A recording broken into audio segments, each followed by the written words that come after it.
8 रबीउल अव्वल और सिर्फ 5 मिनट का मदरसा बात करेंगे फ़हम कुरान पर कि किन हालतों में नमाज मना है। सूरह निसा आयत नंबर 43 में अल्लाह रब्बुल इज़्ज़त ने नशे की हालत में नमाज़ पढ़ने से रोका है।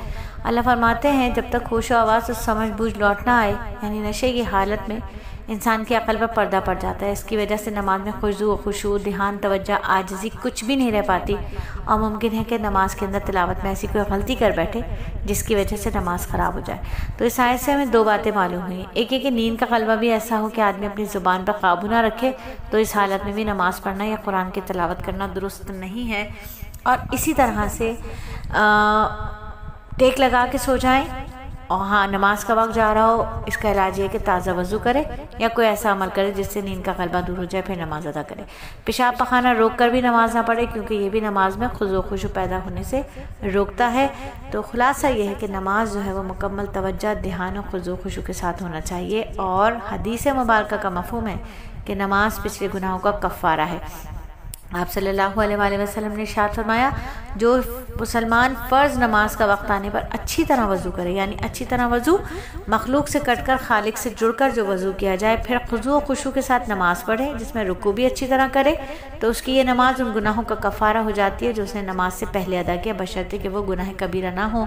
और ऐसा हमेशा होता रहता है। यानी इस हदीस में नमाज का बहुत ही अजीम फ़ायदा बताया।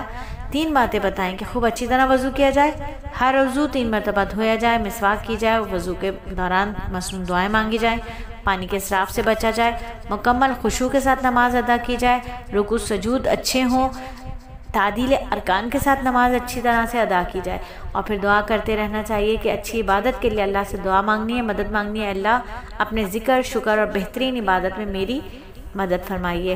और इस दुआ में हमें 3 चीज़ें मांगी, अल्लाह का ज़िक्र मांगा, बेहतरीन इबादत अदा करने पर अल्लाह की मदद मांगी और शुक्र मांगा। तो अल्लाह रब्बुल इज़्ज़त हमें सही ज़िक्र, शुक्र, इबादत अदा करने की तौफ़ीक़ अता फ़रमाए। फिर नसीहत आज की यही है कि खुशू कैसे हासिल होगा। बहुत आसान तरीका है कि खुशू खुशू के साथ नमाज अदा करने का तरीक़ा यह है कि नमाज में बिला ज़रूरत हरकत ना करें, यानी इरादे से हाथ पाँव ना हिलाएं, इधर उधर गर्दन या नज़र ना घुमाएं, ऊपर नीचे दाएं बाएं कुछ ना देखें, बार बार कपड़ों और बालों को ना संवारें, बग़ैर ज़रूरत ना खुजलाएं, खंगार नहीं करें, क़याम की हालत में निगाह सजदे की जगह पर, रुकू की हालत में पैरों की उंगलियों की तरफ, सजदे में नाक पर और बैठने की हालत में गोद पर हो। अपने इरादे से कोई बात ना सोचे, कोई ख्याल खुद ब खुद आ जाए तो इस परेशानी में मुब्तला ना हो, अलबत्ता अपनी तवज्जो वहाँ से हटा लें।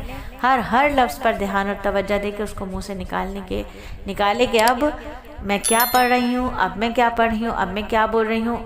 मानी और तर्जुमे पर गौर करें, ज़रूर गौर करें। हर लफ्ज़ पर ख़ास तवज्जो रहेगी तो इंशाअल्लाह दूसरे ख़यालात बंद हो जाएंगे, नमाज में खुशू पैदा हो जाएगा।